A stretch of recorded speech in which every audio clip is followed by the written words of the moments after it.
وضع موجود یم وقار مدینه ګروپ په یو جلسه ډین سنټر کې دا وخت موږ سره عبدالغفور صاحب موجود دی. هغه سره خبرې کوو. عبدالغفور صاحب جلسې ډېرې دي په یو جلسه ته یو سړی ته نه دلته ټکټینګ ولې وکړي ستا سروس ولې واخلي څه وجه زمونږ کمپنۍ نوم دی وقار مدینه ګروپ.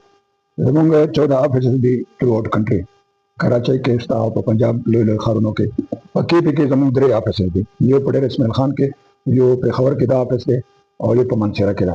هیډ آفیس زمونږ دی په اسلام آباد کې. زمونږ چې کوم چیرمین دی هغه نوم دی حاجي مشتاق احمد.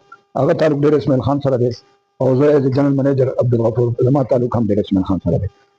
موږ ښه سروسز ورکوو حاجیانو صاحبانو ته. زمونږ په مکه کې خپل ځان له سټاف دی، منیجر دی سهیل نواز. په مدینه کې مو ځان له سټاف دی او خپل هلته منیجر دی کوثر ندیم.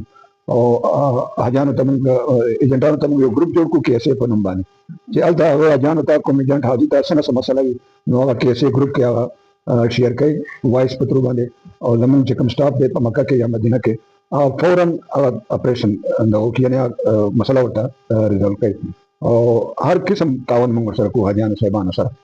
الا دې پورې چې خدای دې نه کړي څوک پیسې ورته اچانک ضرورت شي نو موږ ورته هلته امداد ورکوو، هیلپ په طور باندې پیمنټ هم.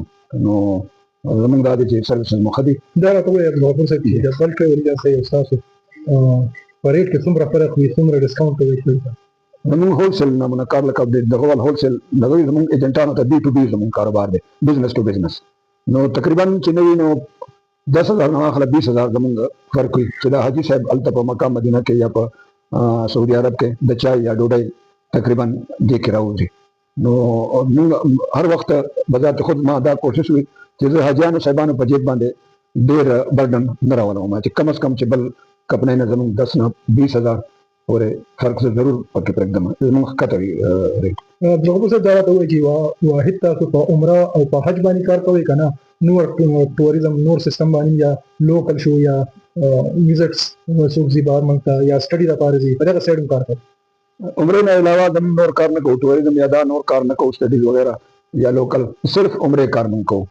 عمرې کې ښه توجه سره کوو او ښه په تیاري سره کوو. او مونږ خپل هوټل دی په مکه کې او خپل سټاف مو دی، په مدینه کې مو خپل هوټل دی، اګریمنټونه مو دي او سټاف مو دی.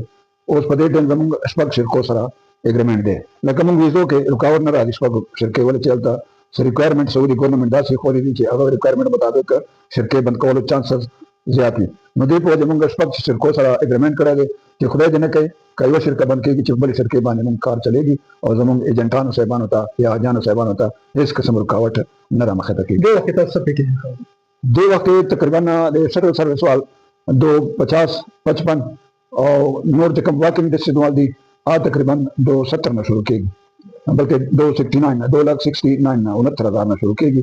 او بیا هوټلو کیټګري باندې وي چې ښه هوټل وي او ډسټنس یې ډېر کم وي هغه لږ پیکیج یې زیات وي، او چې بیا لږ فاصله لرې کېږي یا هوټل کیټګري لږ دغه وي نو هغه بیا کم وي. خو موږ هر قسم هوټل ساتلی دی په خپل دغه کې پیکیج کې. شټل سروس هم شته، اکانومي هم شته، اکانومي پلس هم شته او سټار هم شته، 1 سټار 2 سټار 3 سټار. هغه سره خپل چې کوم فاینانشلي کوم بجټ یې هغې بجټ مطابق موږ ورته اویل کوو. نور څه میسج ورکول غواړئ؟ نور بس دا دی چې ایجنټان صاحبان هر څوک خپل دغه دپاره خپل فایدې ته ګوري. خو موږ سره چې څوک کار کول غواړي نو هغه ته به موږ ښه بینیفټ ورکوو، ښه مارجل به ورکوو، ښه ډسکاونټ به ورکوو، ښه سروسز به ورکوو. د ډسکاونټ دا پیسې دومره دغه نه لري، اصل کې چې ښه سروسز وي. ټرانسپورټ زمونږ هلته شته او سټاف مو هلته موجود دی. مکه کې منیجر ځان له دی، مدینه کې منیجر ځان له دی، سټاف ځان له دی. هر هوټل کې زمونږ سټاف دی او حاجیانو صاحبانو چې معمولي څه پریشاني ورته جوړېږي نو فوراً زمونږ سټاف ورته حل کوي. عبدالغفور صاحب بس شیخ ادریس صاحب هم راغلی او د دعا لپاره ستاسو ځای ته څه به وایي؟ شیخ ادریس صاحب ته خو ما درخواست ورکړو چې بھئی زمونږ دا کمپنۍ ده، د آفس مو ده، که ته مهرباني وکړې او لږ زمونږ آفس پورې ته تکلیف وکړې او مونږ ته دعا وغواړې چې الله تعالی مونږ ته د حاجیانو او د خلکو خدمت توفیق راکړي او زمونږ دې دغه کې الله تعالی برکت واچوي.